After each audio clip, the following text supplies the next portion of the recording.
Captain asked me before I leave, would you like to do anything? I said, no, I want to leave. Cool. Walking now, the guy's walking behind me. You know how you feel somebody? I turn around. Like, what's up, bro? Please don't do this. Like, don't do this.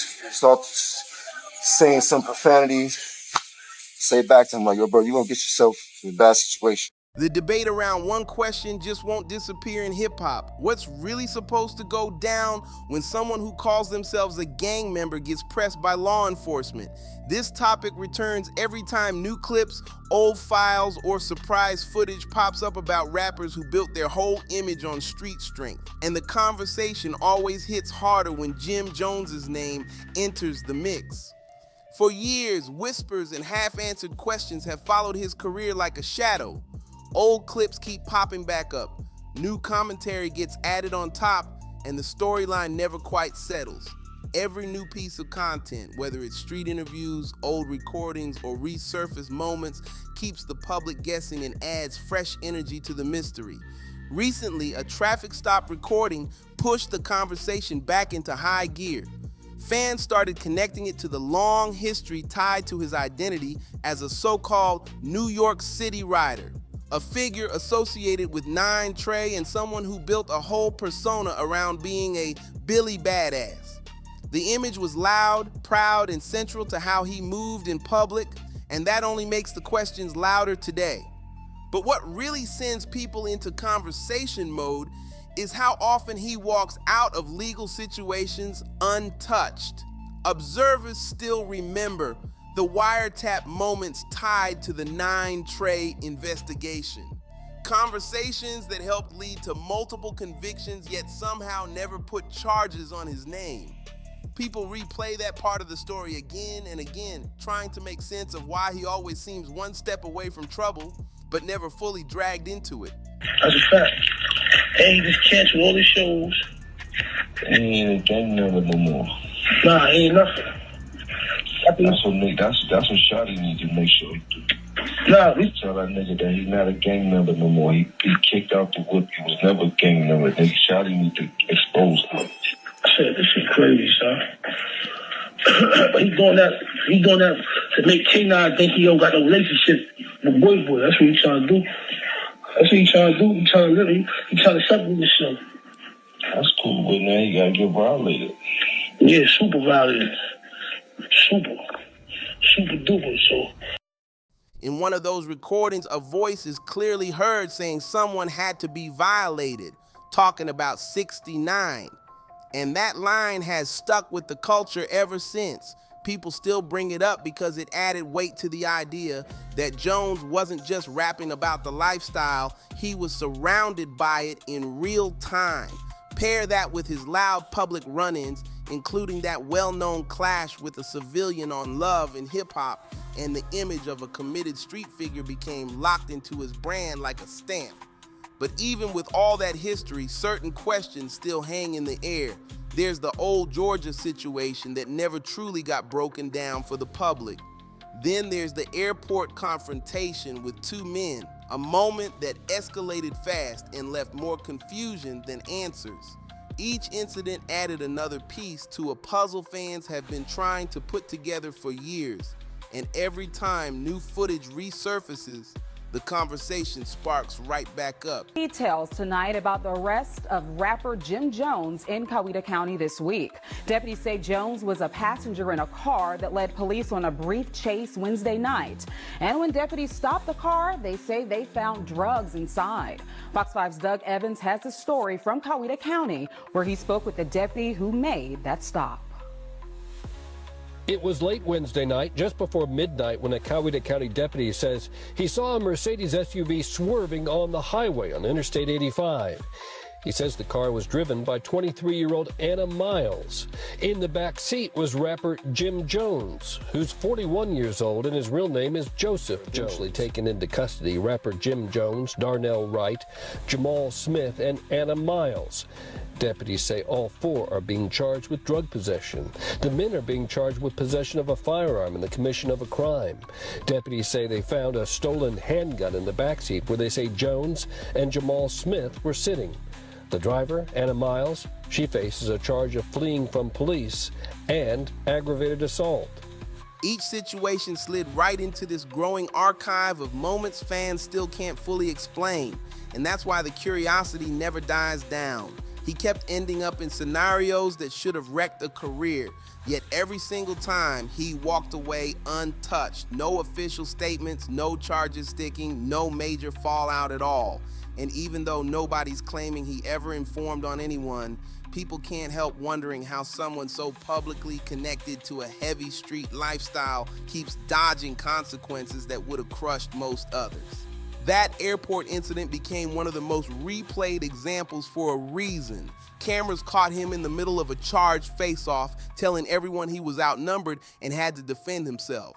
For a regular civilian, that kind of reaction might look understandable, but for someone pushing a gang-centered image, the same question kept coming back louder every time. What's the real protocol supposed to look like in a moment like that? Hey! Knock it off! You're jumping? Knock it off! I was bleeding! Knock it off! Knock it off! It's two of them against me! Knock it off! Knock it off!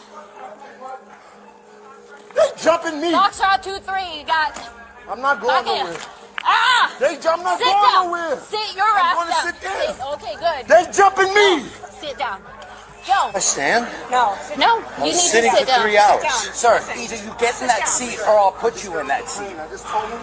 Try me. Touch me on a plane. I didn't say nothing. Yeah. They just tried to get on the shit. In street culture, when officers pull up, everyone knows the usual play. Stay quiet or ask for a lawyer, nothing more. So when people saw someone laying out a detailed step-by-step version of what went down, the debate turned way louder. Folks started asking if giving a full breakdown to law enforcement is something a gang-affiliated person is even expected to do, or if that crosses a line that the culture normally treats as off-limits. Protect myself. Yes, Period. that we just went to, and it was supposed to be dispersed, and then it's not. The other guy got up, put his hands on me. So don't touch me. How so? Don't touch my arm. Okay. I grabbed it. So don't touch me. Pilot called them, walked out, asked me if I need help. I told her the man put his hands on me. People who were standing nearby said he looked worn out, clearly fresh off a long flight, barely keeping his eyes open. But the attention wasn't really about him being tired. It was about the decisions he made in that heated moment. The folks who still follow old school street codes started raising eyebrows fast, questioning whether giving such a detailed breakdown to authorities matched the image he had been pushing for years. They weren't focused on his jet lag. They were focused on whether his actions lined up with the street-solid persona he built, the same one that had shaped how the public viewed him for so long. But I want to leave. The dude is taunting me. This the whole way. Yeah. Me and him get to tussling. I get down here, the other dude starts jumping on me like he's helping. This guy. And this all originated from the flight. You guys had words on, and you said he touched you. You did? I just want to go home. I'm sorry that the old man got into it because he had nothing to do with it. His friend is the one that jumped on me and tried to help him out for no reason. They don't even know. Is he with anybody? I don't know who he's with. He was on my flight. At some point, gentlemen, what happens as he's talking to you? He's talking to me. He's talking. I walk to the escalator. Get on the escalator. He's still talking shit. He does a fake fish move, a bunch of it. I grab him. Now we got to go for it. Okay. I'm tumbling down the escalator. He comes out of nowhere. He don't even know him. Jumps on top of me like, yeah, you was talking shit. Then another clip popped back up online, body cam footage from an arrest a few years back, and it immediately set the internet buzzing again. Some people thought it might be tied to that old Georgia situation, while others were convinced it came from a totally different stop. But the real focus wasn't where it happened. It was the conversation caught on camera. Like, I had to grab him on the plane. They started with him on the plane. Those two got into it. Those two got into it with him on the plane. We got a little physical. This guy is talking shit to him on the way down. I guess he makes a flinching fight. So you know the bell bing. I got up. Tried to go to the joint. Please help A couple us help people you. got up. If you see One of something, the dudes say came out something. my rate. I turned Report around. suspicious I'm activity like, to calm the down. nearest It's not law that serious. enforcement officer, The other dude jumped TSA up, wants me to his officer, father, or and put his airline hand on me like he was on representative. some tough shit. I grabbed him and said, calm down. This is on a plane. It's not going to work. Calm down. Stewardess came. I said, I don't want a problem. I just want to get off the plane. I said, cool. Captain asked me before I leave, would you like to do anything? I said, no, I want to leave. Cool. Walking now, the guy's walking behind me. You know how you feel somebody? I turn around. Like, what's up, bro? Please don't do this. Like, don't do this. Start saying some profanities. Say back to him, like, yo, bro, you're going to get yourself in a bad situation. In that footage, Jones is heard breaking everything down to the officers, making it clear he wanted nothing to do with jail and distancing himself from anything they discovered in the car.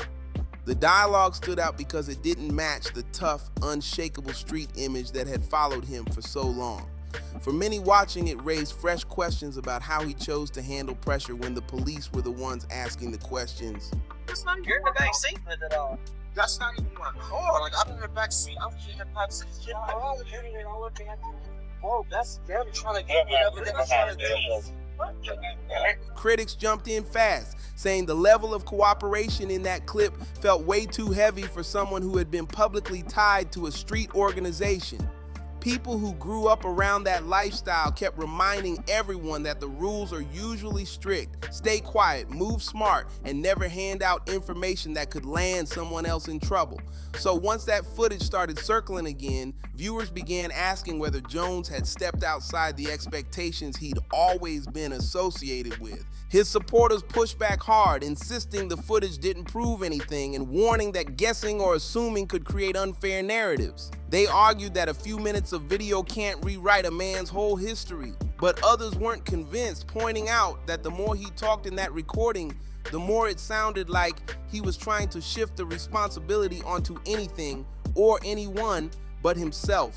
They felt the tone of that moment didn't match the tough, stand tall persona he'd carried for years, and that disconnect is what kept the debate alive. Nothing in that is like there's nothing in that place open. There's nothing there. I'm not gonna lie to you. I've been doing this too long, officer. I wouldn't put myself in harm's way like this. Like, this is not what I do. Like, yo, like I try to. I will hop out from. The debate only got louder after that. Some people were saying flat out that no established gang figure talks that openly in the middle of an investigation. Not on camera, not to police, not in any situation where every word matters. But others pushed a different angle, arguing that the lines between entertainer and real street participant blurred a long time ago. They reminded everyone that Jones built a huge, larger-than-life persona through years of music, TV appearances, and public moments, so naturally the spotlight hits him harder anytime he ends up dealing with law enforcement. Old arguments came right back into the conversation too. Some folks were convinced he should have stepped into that drop your flag challenge when it was trending. The movement where artists with street ties publicly renounced that lifestyle. Supporters of the challenge kept saying it could have shielded him from this exact type of criticism, since the whole message was about shifting toward community, responsibility, and growth instead of clinging to an image built on danger and reputation. But that's not what happened. He held on tight to the identity that helped make him famous in the first place. And now, with every new clip that resurfaces, people feel like they're seeing a more complicated picture forming. On one side, he looks like someone trying hard to keep distance between himself and anything that could bring legal heat. On the other side, he's still carrying himself with the same aura of someone deeply rooted in gang culture, an image he spent years promoting. You were present when law enforcement officers stopped a vehicle in which you were present along with Jeffrey Williams, wherein hydrocodone, methamphetamines, and a firearm were recovered. These items did not belong to you. Yes, ma'am. That mix is what keeps the whole conversation spinning, and every new recording just adds another layer that fans and critics are quick to analyze. And that brought everything right back to the original question everyone kept circling around. What's the real procedure supposed to be when someone carrying a street-heavy image ends up face-to-face with law enforcement? The debate still has no clear answer, and every fresh clip that pops up online just throws more fuel into the conversation. For a lot of people, the whole thing comes down to one big difference: the persona versus the reality, the image someone pushes versus how they actually move when the pressure hits. And that's why the public keeps picking everything apart every single time Jim Jones's name slides back into the spotlight. If you're rocking with this breakdown, make sure to like, subscribe, share, drop a comment, and I'll see you on the next one.